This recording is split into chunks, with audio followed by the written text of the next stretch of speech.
C'était un rêve devenu une réalité 4 ans après la mise en œuvre du projet de création d'un site devant accueillir des jeunes, en particulier les décrocheurs scolaires. Ce projet, on l'a initié il y a 4 ans. On a écrit ce projet à 4 mains. On a fait toute une étude de faisabilité et c'était à la fin de l'année 2018.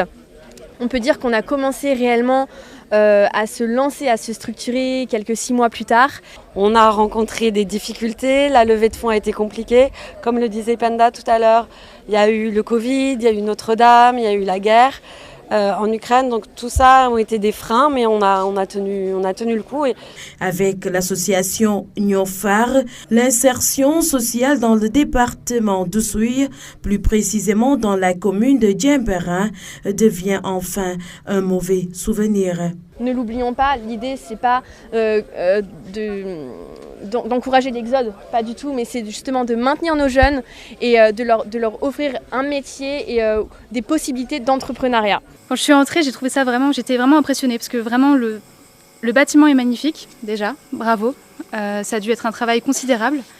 Et puis en me promenant un petit peu dans le jardin, j'ai pu rencontrer plusieurs personnes qui m'ont fait part des activités qui avaient lieu ici et notamment de cette semaine de formation au recyclage du plastique. Donc je voudrais vous féliciter pour ça parce qu'avoir un lieu magnifique, c'est bien, mais quand il s'y passe des choses importantes, c'est encore mieux et c'est vraiment un bel accomplissement. Construit avec des matériaux locaux sur fonds environnementaux pour répondre aux exigences de développement durable, l'écolieu installé à Bukot Wolof va offrir différents types de formations avec l'appui de l'État à travers l'Agence nationale de la maison de l'outil ANAMO.